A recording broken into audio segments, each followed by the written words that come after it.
everyone. It's Martha Novak. I'm getting all sorts of notifications on Facebook Live right now. And as you know, I don't do technology well. It's good to see all of you. My name is Martha Novak. For those of you that do not know me, and I don't know you yet, and for the rest of you, hello, and I'm glad you've returned. We're going to talk today about processing feelings, how to process your feelings for health and balance. Um, I think this is an important thing to talk about for several reasons. Number one, I don't think we do that very well as a society, as a world society, not just a United States society. So we're going to do that today. All right. Now, with that said, let's do a quick prayer to put me on the same page with you. And by the way, this is a live show today. So our number, if you'd like to call in and talk to me directly, is 347-850-1647. As always, because it seems to not even matter where I am anymore. Our technology goes down from time to time. Just an announcement, we are on Blog Talk Radio. We're also on Facebook Live. If one of them goes down, the other one is generally up. I think we've had one show where we lost everything, and I'm sorry about that. Anyway, dears, we hope that the technology stays up as best it can. All right, our prayer. Dear God, who is all there is, you who are all we are and all everything is in this world, we thank you so much as we open ourselves to you, to see, hear, sense, and know what you would have us do as we open to the truth that lies in your enlightenment. We ask now that we give up knowing anything, really, for 90 minutes so that we have a complete open mind, because it is the you through us and through all things that knows it all anyway. So we open ourselves to you and allow ourselves to change and grow and have the opportunities therein. We thank you so much, dear God, and so it is. Amen. So today we talk about how to process feelings for health and balance. I think we've got a very good nugget in here in this talk that we will get to. Want to build up to it first, all right? But I think this is a very important show to talk about. First of all, let me say Happy Father's Day. It's Father's Day today. I don't know when you're going to be listening to the show because these shows are archived, by the way, on Blog Talk Radio, Facebook Live, and on all the YouTubes out there. They go directly to YouTube. So Happy Father's Day, all you fathers. It's interesting. Psychology shows us that people who experience unhealthy levels of anxiety and depression often have a difficult time accepting and dealing with healthy emotions. And we're going to talk a little later about what healthy emotions are and how and when they cross the line into unhealthy emotions, and why we feel so badly when that happens. Learning how to accept and deal with emotion in a healthy way was learned in our childhoods. If our parents didn't deal with emotion healthily themselves, and they are our templates, then we have to learn as adults, no matter what age we are, by the way. And the nice thing, the exciting thing to me about all this is that it can be a learned skill. I certainly learned that, and so can you. The reason that so many of us don't deal with emotion in a healthy way may be why so many of us are anxious and depressed. to my way of thinking, the journey from you've heard me say all this before, from the fear-based egoic child's mind self to the highest mind self is about movement and change and cooperation with the divine in us.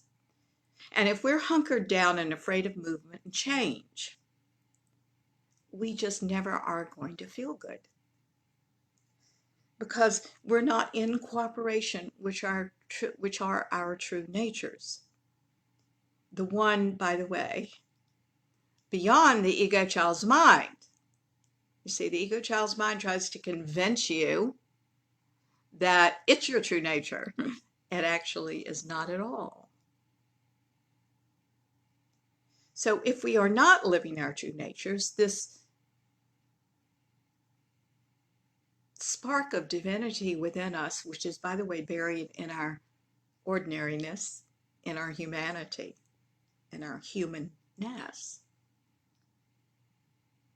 we never find what we're looking for. And the show is about helping you find what you're looking for. The real, authentic you, the powerhouse. We use a lot of excuses to stay in our ego child's mind, and hence to stay stuck. I don't feel well enough to change. I don't have enough energy to change. I don't know what to do. Someone will come along and do it for me, I'm hoping. I'm sure that will happen. I'll just do nothing and it'll all blow over, whatever it is. And many more. But in the end, everything is an excuse. Because the only thing that's on the table now for any of us is movement, change, growth. And when you reach a certain level and from there on, incredible opportunities that come through those things. But I haven't met anyone yet who's in the ego child's mind that isn't terrified of change. Human condition, right? So are you called to something else and more or not? I think if you're listening to this show, you certainly are, because that's what this show is about. When we're in full cooperation with the highest self, and for those of you, let me stop here and get everybody on the same page, because some of you all know me and some of you do not. I want to say this. There are two parts to you. There is developing at 18 months old was the ego, and the most insidious part of this is the ego child's mind. Ego child's mind is very important at one time. I call it insidious, but that's just me saying that right now. It really isn't insidious at all. It's a very important developmental thing that interprets the world like a child, makes sense of it all like the child, and this is important because it explains your world. Problem is, it's based on appearances and not truth.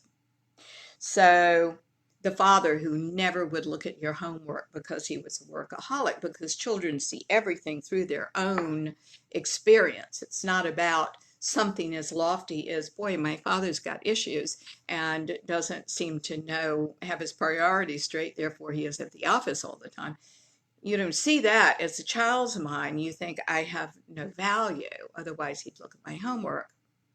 And you grow up with that belief in place, and that either has you implode and taking jobs that are far beneath you because you don't think you have it within you, or you become the workaholic to get his approval and finally get his attention somewhere out there in the future.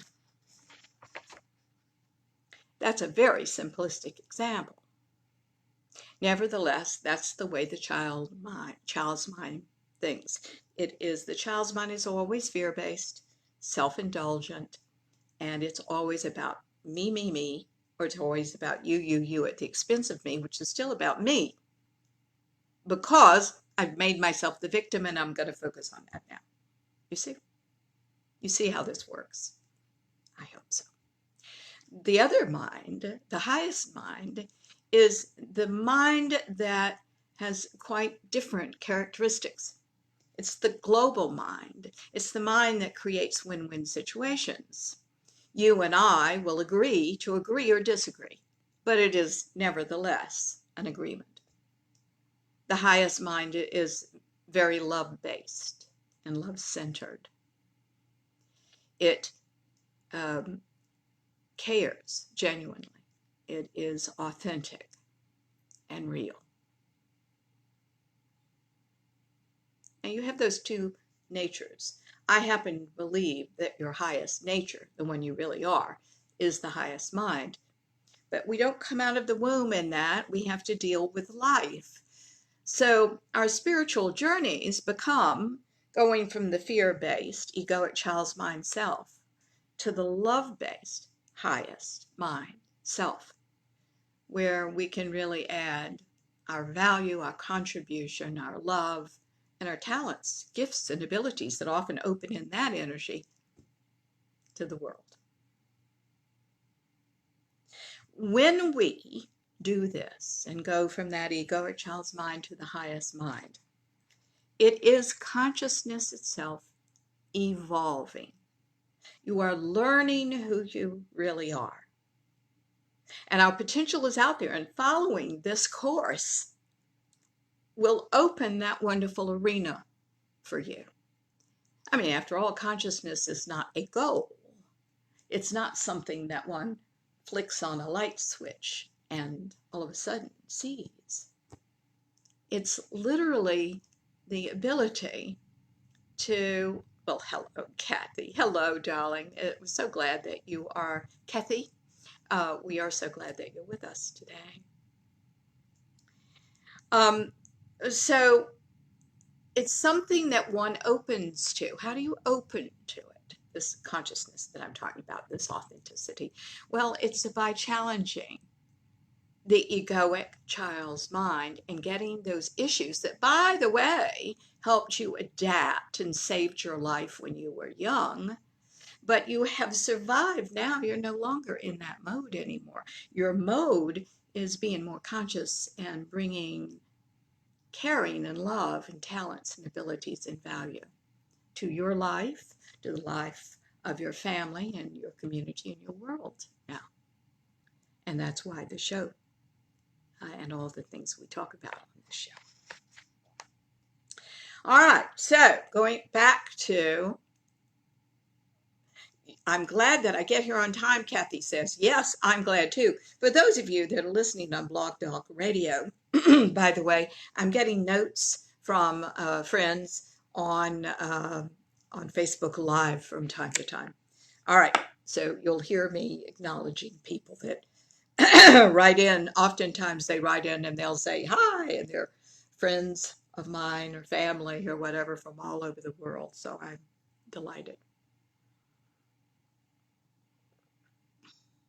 So this highest self mind is in full cooperation with the divine. We become a channel for that in the highest mind.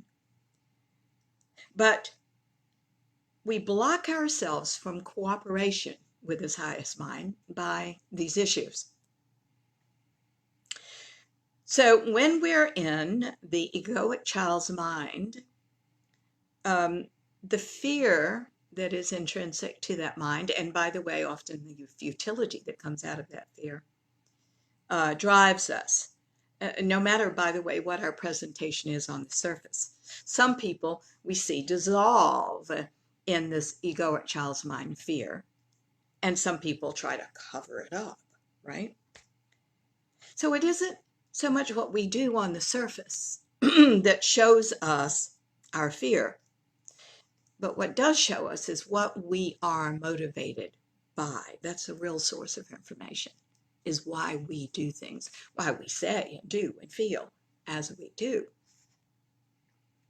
So what I want to do in today's show is go deeper into what we're talking about here. Some people refuse to feel emotions and purposely avoid and express their emotions. avoid the emotions and avoid expressing them.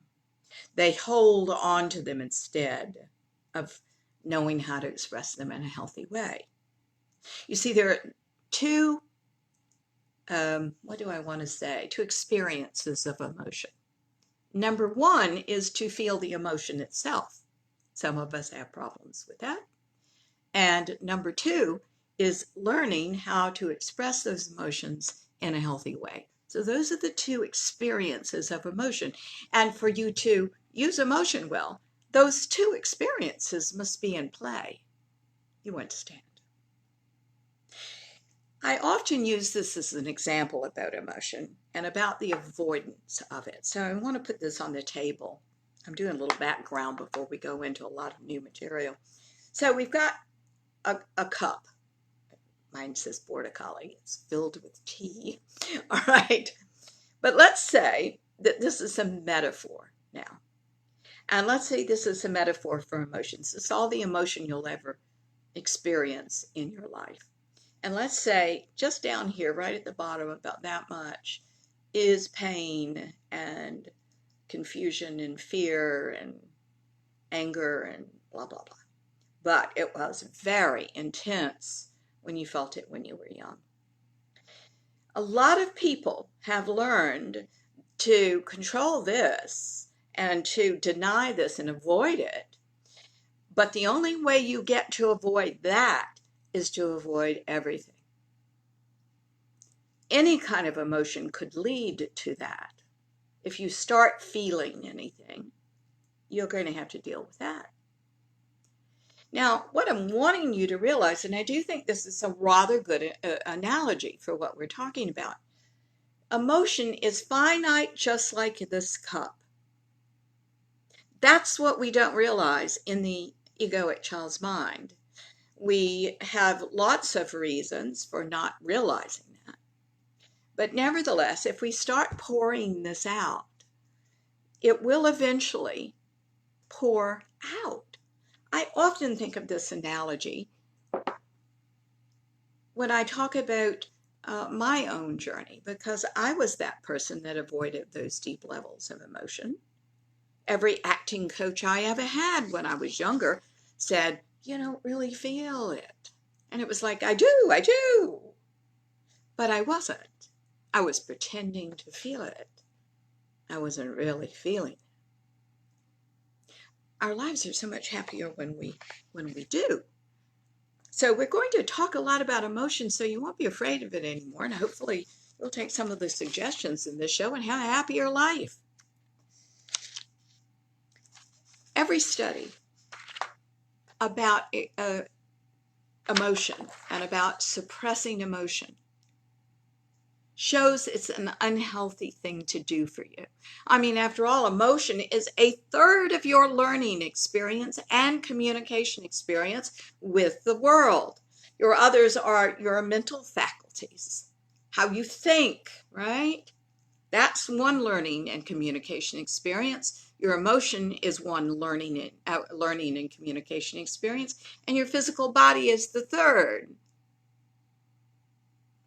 Those are all how you learn and communicate in the world. If you are truncating one of them, well, there's a lot of problems with that. You're not fully here. There was a study done in 1996 on the cognitive treatment of depression. This was a study called Castengary, Goldfried, Weiser, Rao, and Hayes. And they found that people who expressed sincere emotion, not histrionic emotion, real emotion, during the course of their therapies enjoyed greater improvement than those who kept their emotions all bottled in and locked up. But if you've never dealt with emotion in a healthy way, it's time to know more about it, and we're going to give you a mighty tool to help you right now. I think many of us fear emotion because we don't know how to handle it, you see? better to stuff it away or avoid it altogether. We just simply don't know what to do with it. So we're going to talk today about what to do with it.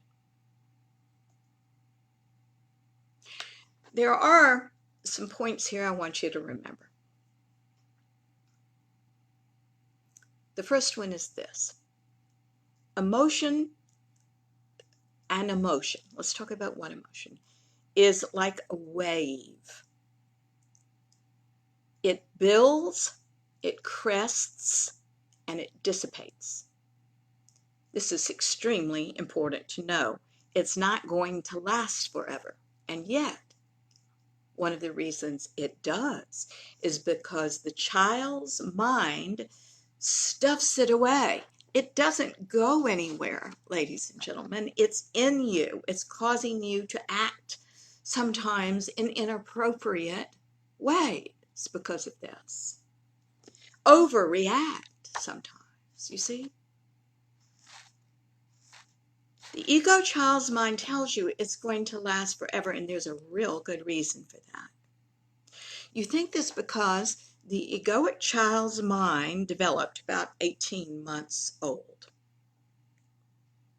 Before that, there was no protection. The whole ego and ego child's mind comes along at 18 months old because by then there have been enough hurtful things in your life for your little open system to say, hey, I need a means of protection.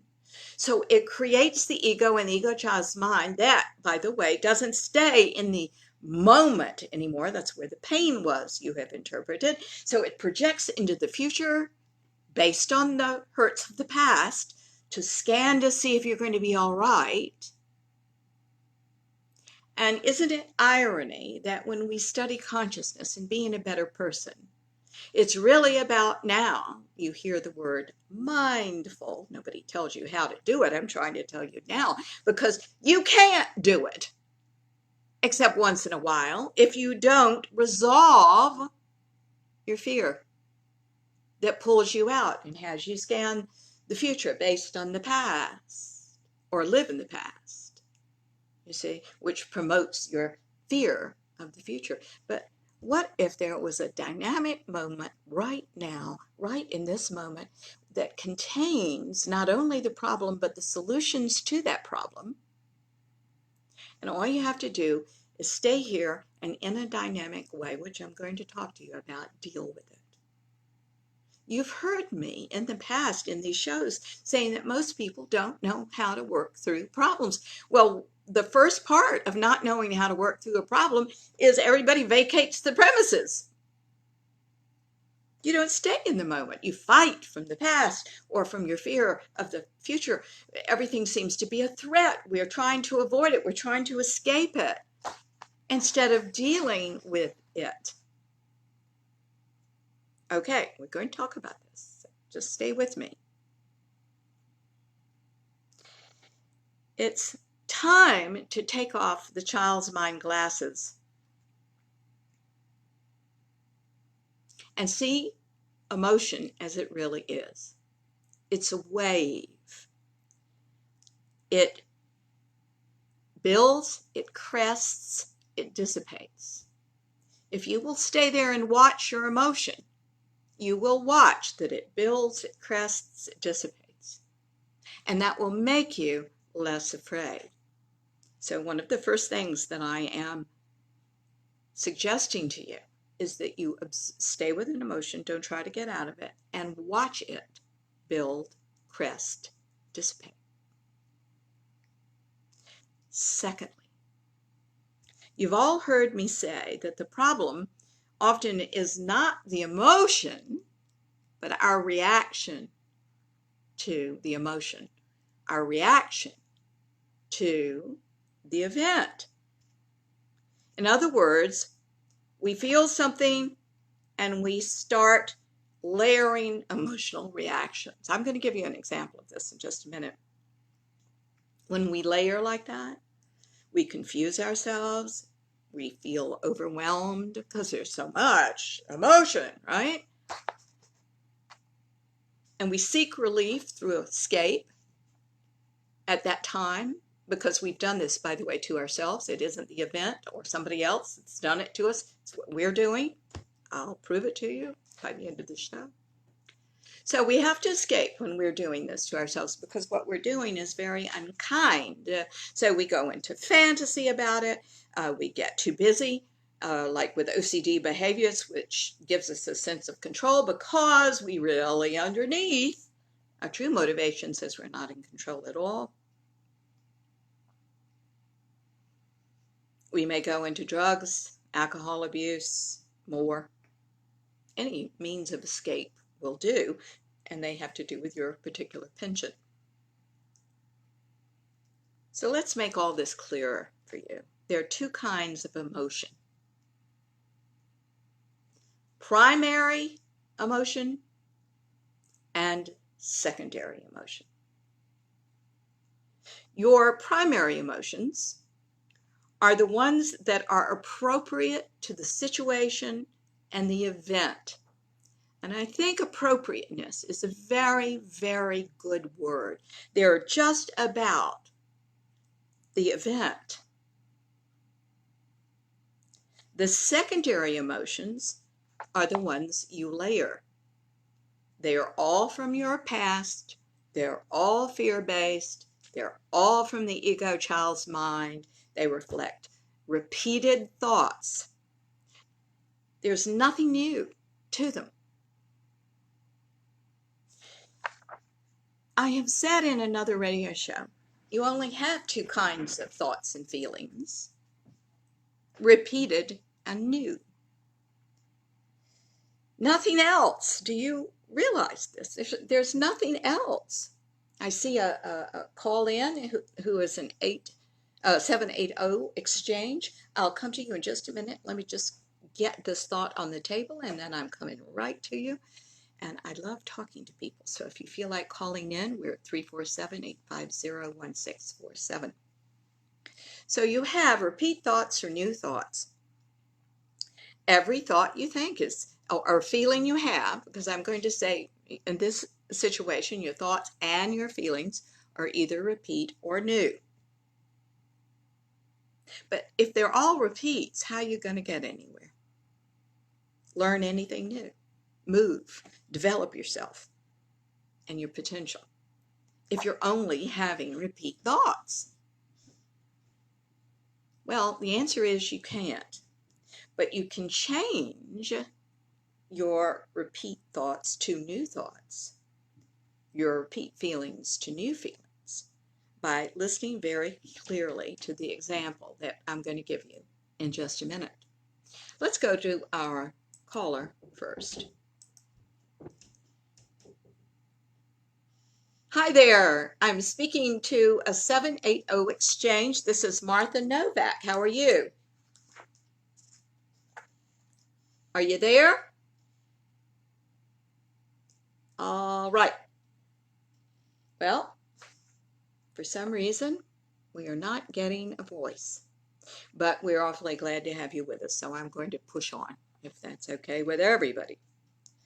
All right, so I'm going to give you, we were just talking about repeat thoughts and new thoughts, repeat feelings and new feelings. So I'm going to give you a hypothetical example. Now, it's purely hypothetical because if you've listened to the show before, you know how much I love animals, and oh God, I hope this won't happen to anybody. Let's say you're walking outside with your beloved dog and a distracted driver hits and kills him. Awful, I know, but it is a good example of what I'm trying to put forth on the table. So what are your primary emotions? Let's go to that lesson. What's primary and what's secondary? I'll say that your primary emotions, if I were talking about mine, can always be determined by this question. What emotions do most people feel in a case like this? Okay. Now, I do want to say that some people really have a very hard time even determining their emotions. If so, I have a very strong recommendation. If you will go to the internet, and you will find lots of lists of emotions find the longest list you possibly can. Now, I am going to say, I think that there are only two emotions in the world. I think there's love and fear. All the other emotions come down under one of those things. Okay? You can put them in columns under love or fear. They're fear-based or love-based. All right. So, print out an emotion sheet. My husband and I often do this. We have emotion sheets sometimes sitting by our bed if we're wanting to bring this up. And when we are, a lot of us recognize emotion when we're in high emotion, but sometimes we don't recognize that emotion really drives everything. That's what actors learn. You have an emotional moment under everything you say and do. The important thing is to know what that emotional moment is. So those sheets are very important because when you're just sitting around, you can look at that and say, okay, I'm trying to get in touch with what I'm feeling right now, which is rather subtle. Let's choose the words that reflect that.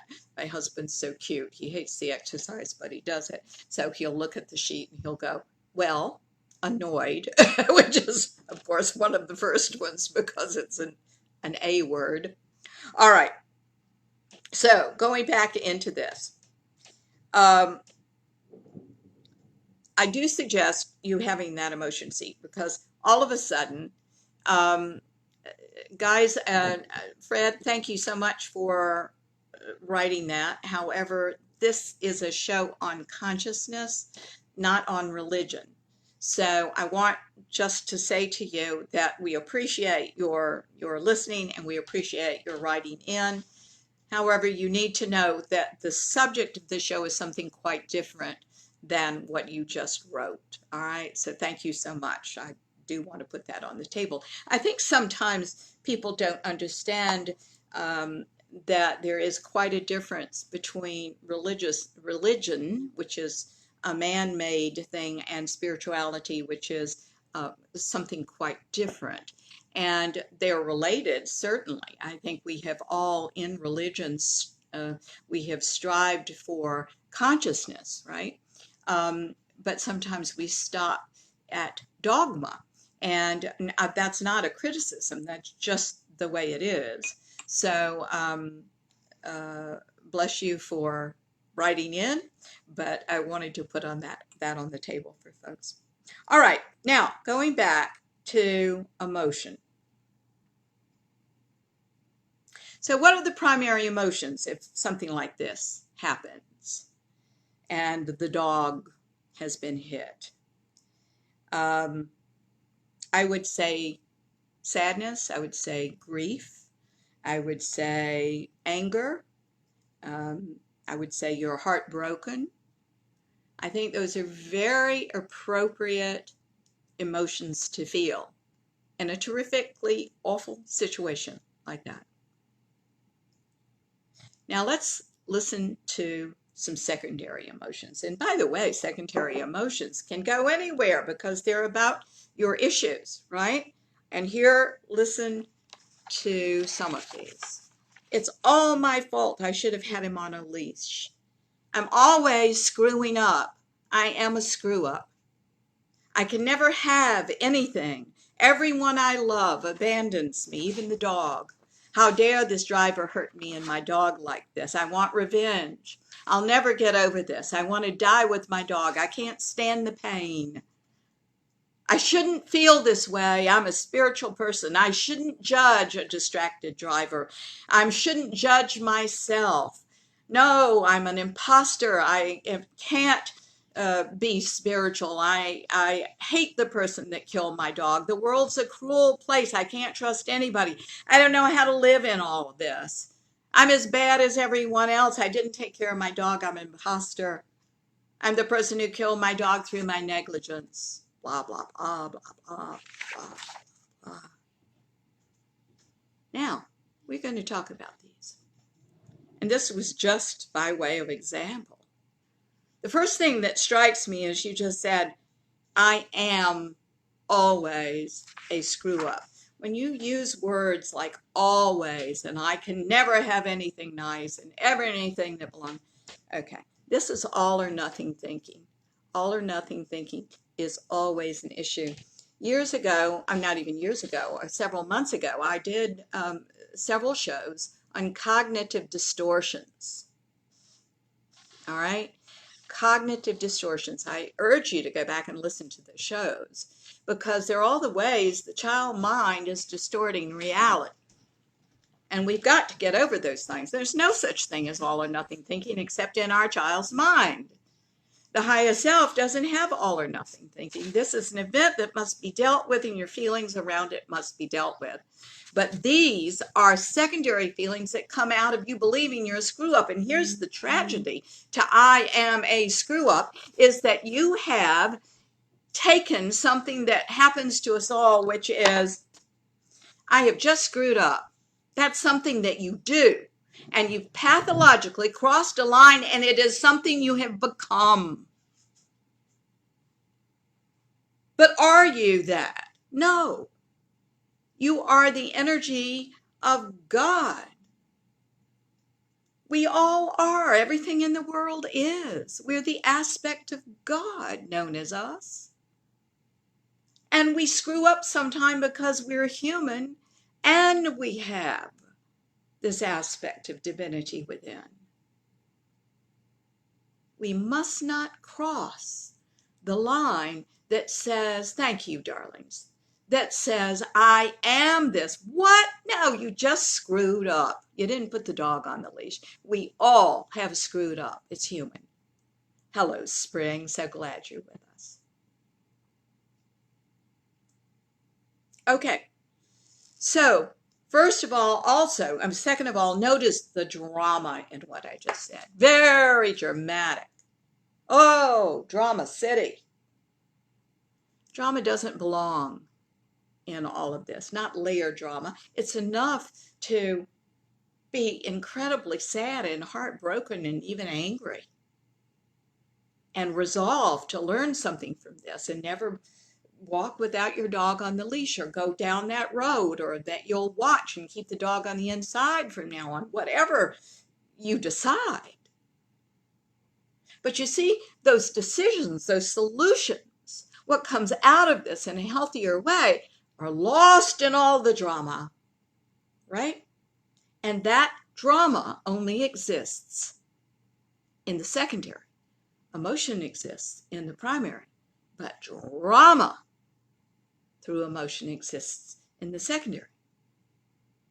You would, something else that I saw was the repeat thoughts, because the the always and the never, that all or nothing thinking is not something that develops because of this event. It started in your childhood. It's just reflected here. You see? And those are repeat thoughts. Notice the self-attacking in that paragraph that I just said. Self-attacking is all over the place. Your dog has been killed in the street, and you have gone after yourself then with a knife. This is irrational. This is the child's mind. This is the fear-based mind. And what is sad is it's all about you now, and not about the event, not about the dog and your love for this dog, not about your learning and growing from this.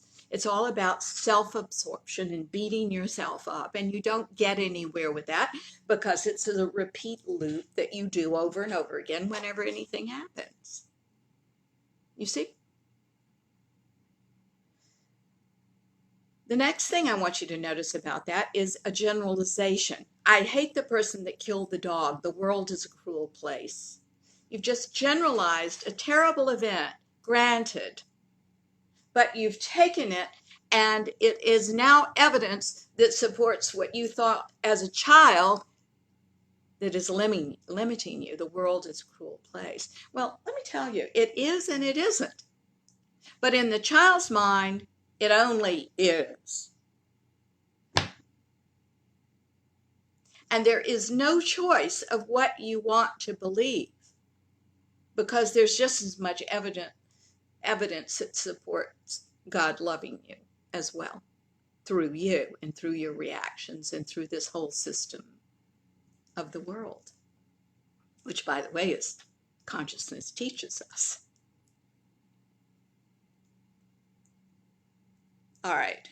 The other thing that I notice about this paragraph is you blame yourself and you blame others and you judge yourself and you judge others, and this only exists in the child's mind. You see, if we can globally in our minds rise above the tragedy of the dog that you've just lost, we learn, we grow. I think that we make mistakes, and those are every one of them opportunities to learn and to grow. And then we have to ask, was it really a mistake if we do that? If our lives are better, if we protect more people, and animals, if we change, was it a mistake at all? Just a thought. The other thing in this paragraph that I notice is you're shoulding yourself to death. I should have taken better care. I shouldn't feel this way. I shouldn't judge the other person, but oh, they're bastards. For God's sake, I think the shoulds are, well, I know the shoulds are another cognitive distortion. We've got to get rid of that kind of language. Why isn't it all right to feel heartbroken and anger and incredible sadness and pain? You've just lost someone you love. Now notice in a paragraph like this, by way of repeat thoughts, that we're living in the past and not dealing with the situation at hand except through our feelings and our thoughts of the past. Notice that the secondary thoughts are so extreme that you've forgotten entirely the primary thoughts and feelings. And because you have, and here's the rub, you are not processing them. And this is how you deal with emotion in a healthy way. Something happens, we get on the wave, we ride the wave, and that's how we deal with emotion. But if you run to that secondary, you're not dealing with it at all. That's the purpose. We want to deny the primary.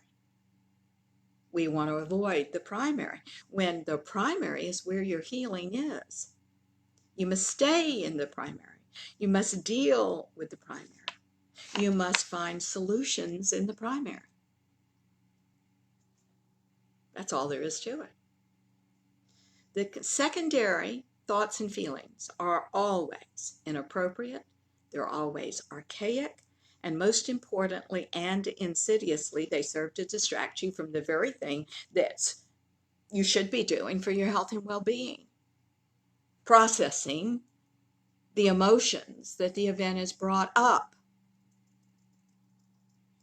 Staying in the primary and only dealing with those feelings and allowing them to process through like the wave we've talked about is the way to go.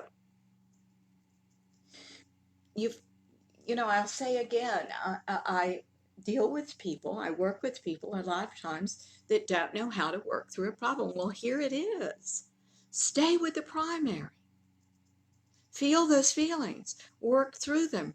Ride them like the wave they are. The buildup, the crest, the dissipation. This is what emotional health is all about. You're involved with all the crap. Hello. I don't know what that was about. You're involved with all the crap in your thinking and feeling processes, and you become overly self-absorbed in those things. You confuse yourself, and you're distracted from what you need to be doing. The child's mind tells us in time of crisis, again, that it will never end.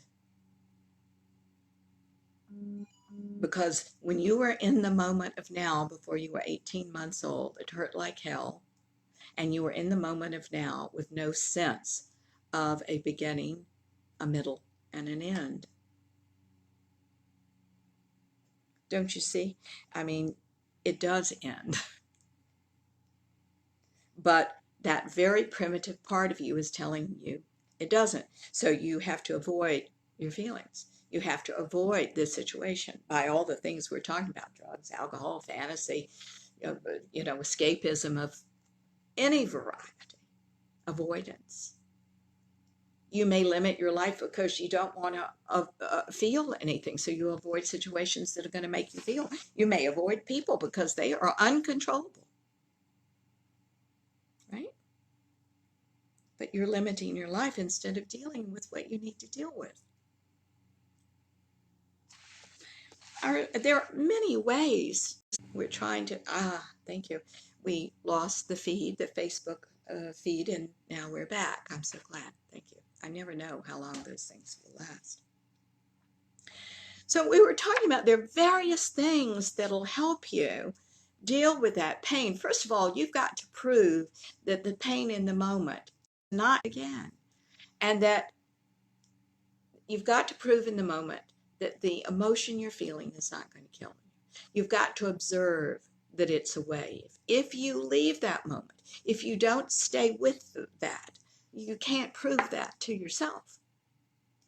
There are various methodologies out there. I remember one time, years and years ago, God, this had to be 40 years ago, in the early days of my experimenting and observing and knowing emotion.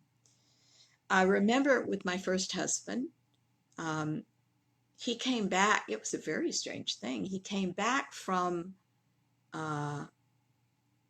a job. I think we together were playing a job. He was a musician, and I was giving a party for something or other. Anyway, we came home, and back then we had a one-car garage. Now, this was very stupid. I wouldn't do this now, but we were young, right?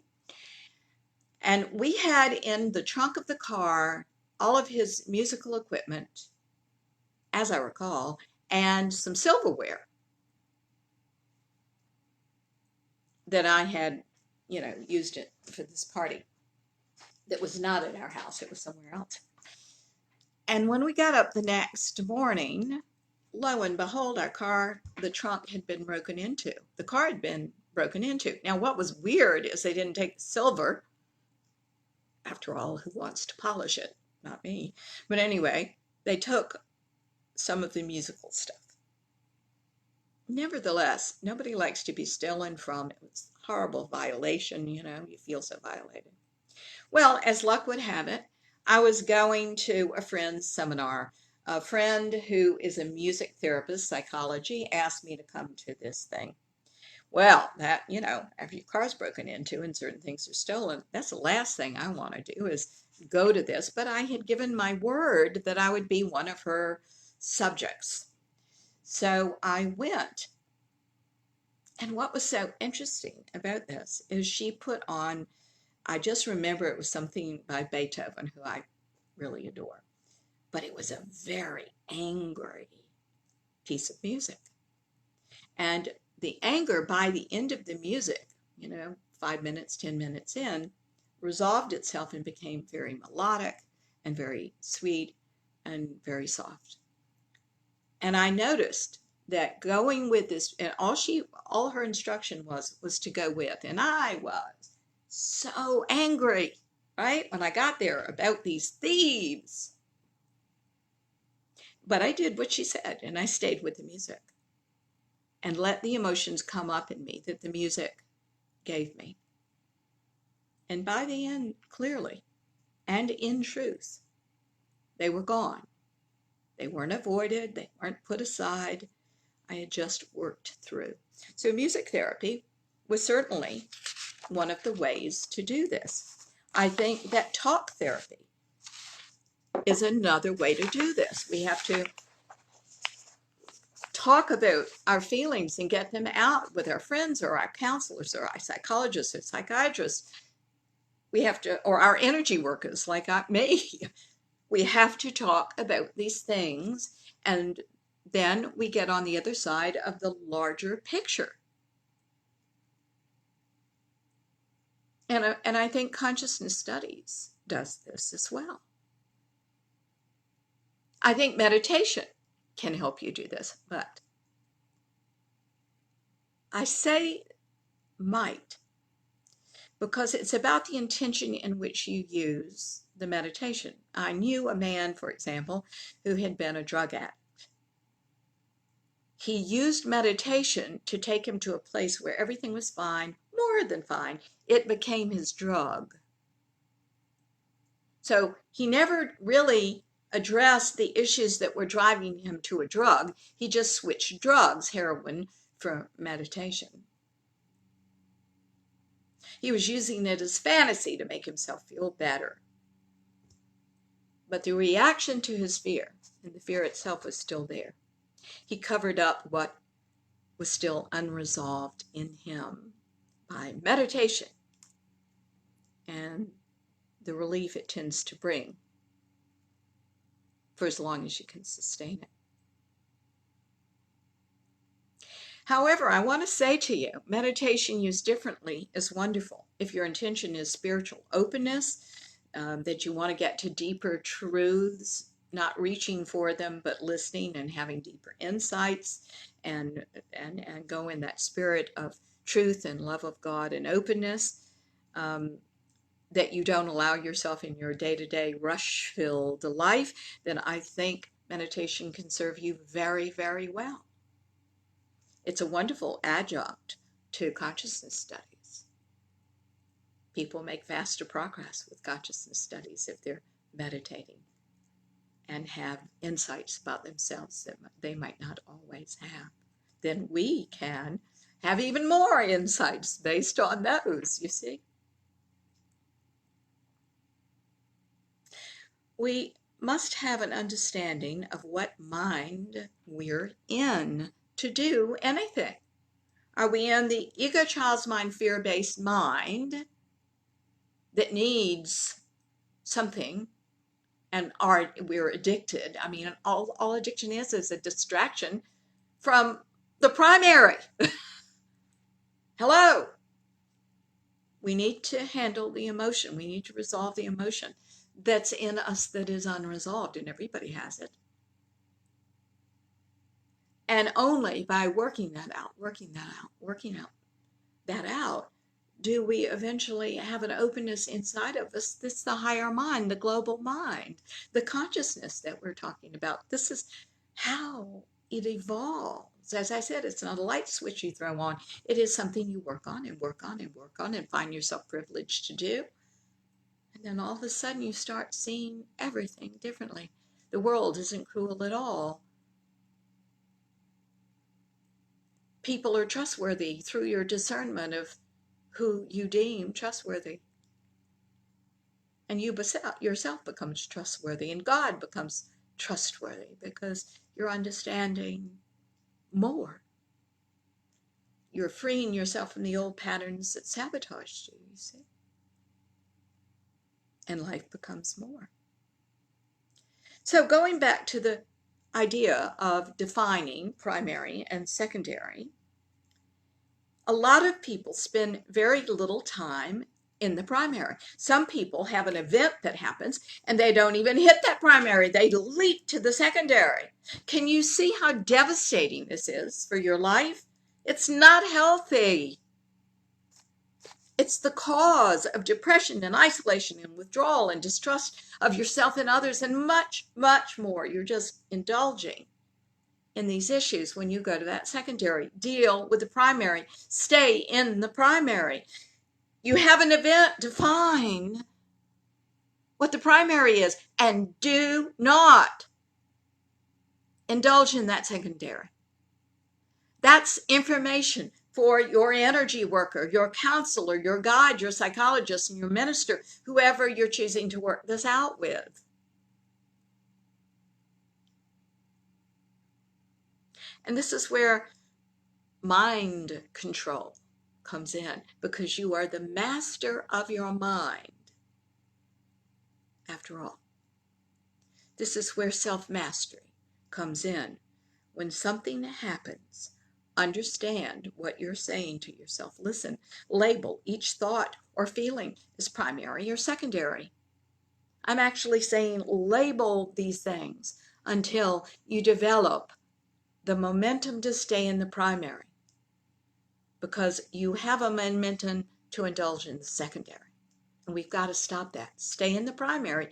Deal with the event, your feelings there, and the solutions that are there. Put the secondary aside. It doesn't belong in the now, in the present situation. Take it to a counselor, whoever that counselor is for you. But then you come back to the primary.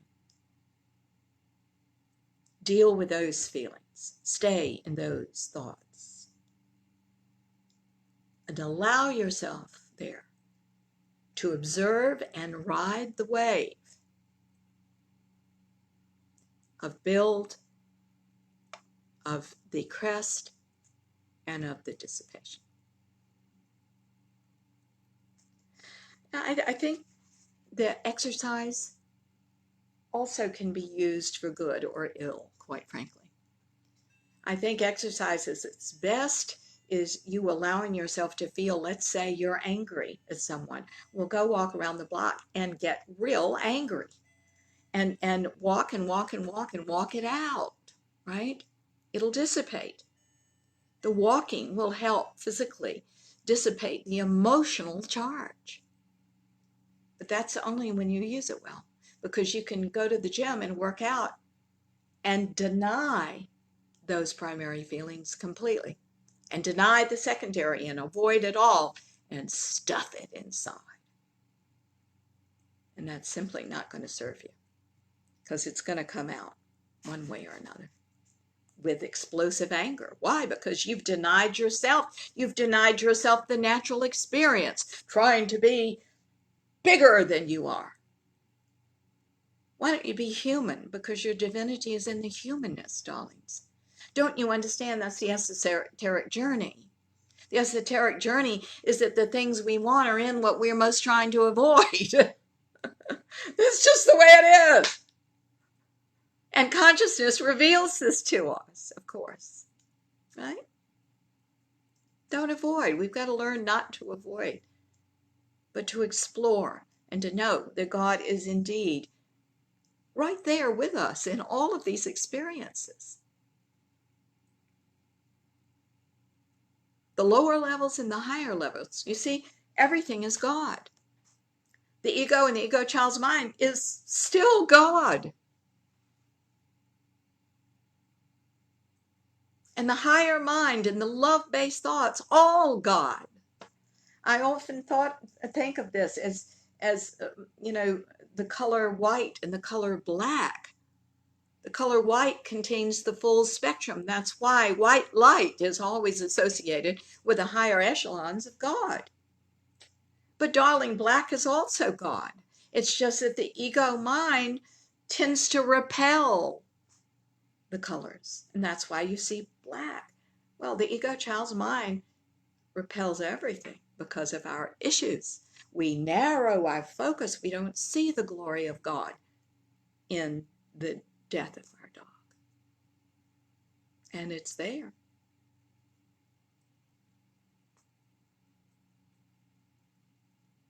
You have to open the mind.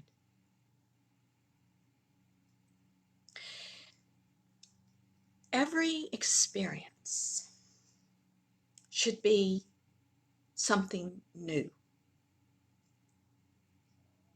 I learned this in my years of acting. I think most of you know that I was an actor for many years of my life. A lot of these lessons about energy and change and growth came out of that. It's quite the discipline. I think it's a good metaphor in many cases. Great acting, great living, great metaphor for life. So when you're performing, you have one script that has been written for you. and you're performing it night after night and 2 matinees a week, generally speaking. And it can be very stale if the actor isn't in the right mind. What is the right mind? The right mind is that you know nothing, and that every moment, emotional moment, and the lines you say and what you do and what you think as the character are fresh and new each time. They have to be fresh. They have to be new. And it's interesting because when I was acting, a lot of times I'd have great discoveries because I was open, and oh my God, I'd see a line and I never saw what that newness in that moment revealed to me. It didn't happen all the time, but it did happen. It was new in every single performance. If it's rote, you're a bad actor. That's just the bottom line. So life has to be new, a fresh discovery every moment. And because I think acting so much mirrors real life, the grand improvisation of it all, I mean, really, I think we can learn something from acting about how to approach the moment in our lives. I've noticed for many, many years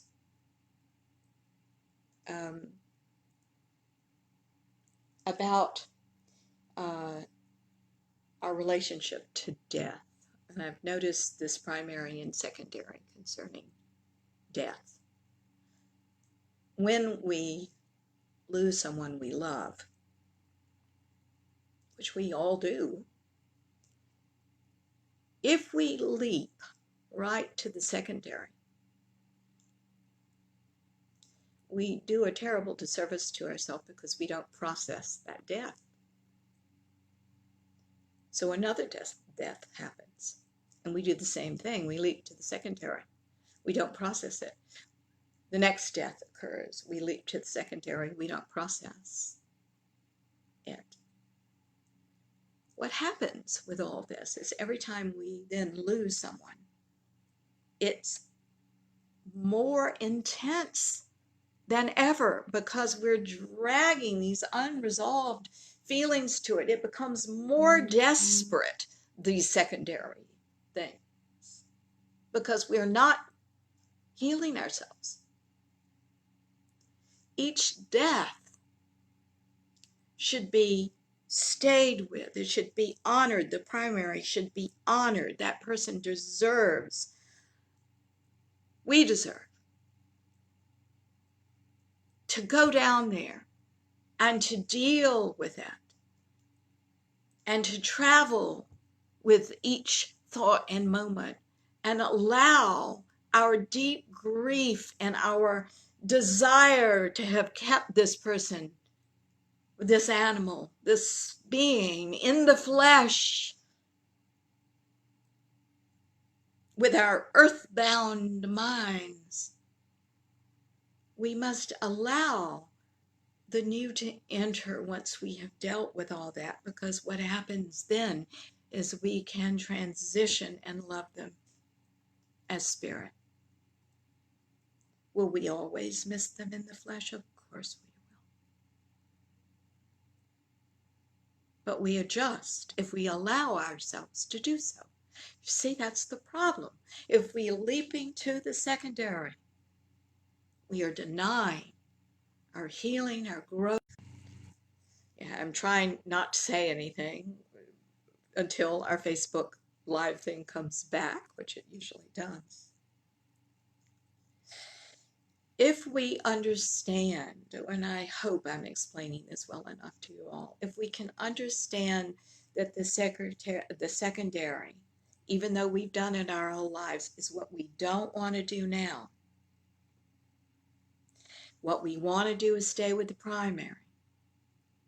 Our lives will be much better. And if you have always denied the primary and leapt right to the secondary, well, we've got a little catching up to do. And the catching up can be right in this moment where you resolve from now on to stay as much as you possibly can in the primary and deal with that and try not to go to the secondary. You need to listen to it. You need to write it down. Give it to your counselor saying, I still feel this way, and these are the things I'm trying to go to. Because if it's a good counselor, particularly if it's an energy worker, that helps us release that information so that you can stay more and more easily in the primary. But we do need the individual's intention, and they're very much understanding this so they can stay in the primary more and more and more, because we don't live with you. We need for you to be able to be functioning in the primary and stay with that in your daily life. If we're in the primary, we're focusing on the new, the fresh, what we need to learn from the situation, how to grow from it. And guys, I do want to say we must forgive the secondary. We're human after all. Everybody has the secondary. But if you are wanting to grow and get ahead, and certainly if you want to be more conscious, it is about challenging the secondary and putting it aside and putting your energies now in the primary. With awareness that the secondary has no bearing to forward movement and love and the expansion of self, we can understand that the primary is where to be. We learn there, we grow there, we have opportunities there. It's the beginning of consciousness, and if you go far enough, of enlightenment itself. It's where our love is for ourselves and others. It's where everything is bigger than us. It's where we participate in all of life, and we simply add our voice.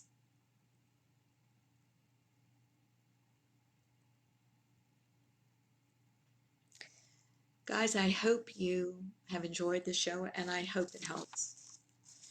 Again, I would make a very strong suggestion that having this lesson under your belt about primary emotion and secondary emotion, that you make every effort to define those things you feel. Sometimes you must define every line that's coming up. Spiritual principles tell us that there is nothing good and bad in the world. They're just things that happen. And it's our child's mind that claims them and puts them in categories as good or bad. I think that it becomes more and more important to remove ourselves from these labels that our child's mind labels, and realize that everything just is. And make sure that we are mastering our minds and keeping ourselves in the primary, fluid, dealing with what we have to deal with, and going on and investing our energy in more. The God that everything is, and that is right there within you, is going to support you in everything. And emotions are part of this support, because they're signs that say, look at this, look at this. They're not there to upset you, to make you miserable, and to take you down. They are there to say, look at this, resolve this. Let's go on with a glorious life. This is the great system that we define as God. Thank you so much for listening today. It means the world. We're here every Sunday morning if our technology holds out, at 10 o'clock every Sunday. You can do me a great favor because I am delighted to come and talk to you like this. And when I can bring a friend in on the phone, I am delighted to do so. I'm sorry it didn't work today. You can do a favor for me, though, and that is if you will get the word around about our show. If you will talk to your friends about it, I think social media is wonderful too. If you can, I think on Blog Talk Radio, you can actually send it out on, if you like a show, on your social media platform. We'd appreciate your doing that, liking, following us, and what else, and sharing us, and all those words. I don't do social media very well. I think I've only gotten on Facebook the last year and only sporadically. I'm trying though, okay? Um, anyway, thank you so much for listening. It means the world. And now, let's do quick prayer, okay? Dear God, who is all there is, you are all we are, and all everything is in this world. We thank you so much for being with us today, for opening our beings, for opening our hearts. We thank you for the information at hand and for our openness so that we know what to do now. Whether it has come through this show or whether it's just come through us, we get it. And we'll do it. We thank you so much for the privilege of being in you. We're all works in progress, and process. And it's okay, because we're human. This is what humans do.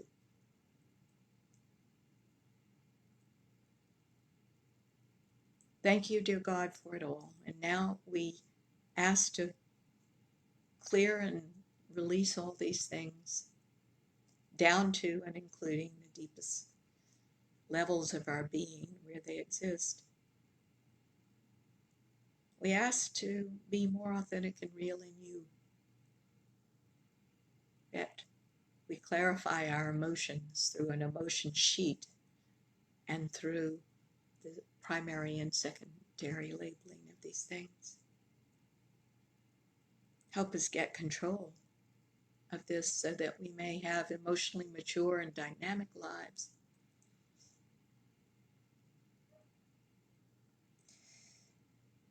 We ask now that we do these things in you for the best and the highest intentions, because it's the right thing to do for ourselves and for others and for this world. We focus on adding our light and our value and our wisdom. Not out of an ego-driven thing to be more, but out of knowing that God is here and it's the right thing to do. And we speak with love and intention. Thank you, dear God, for all of this. We open ourselves now to all of it and to the dynamism of you in whatever way. We ask ourselves now in you to allow more, broader mind, more expanded thought. We thank you so much, dear God, for all of it. We say this prayer now in your name, in the name of the Ascended Masters, our love-centered guides and friends, and in the name of each and every person listening to the show. And so it is. Amen. Guys, thank you so much for being with us today. We'll see you next week, I hope, for another show. God loves you through you, so be courageous. Find out what that is. First step is just being open to knowing more. Take care. Love you. Bye-bye.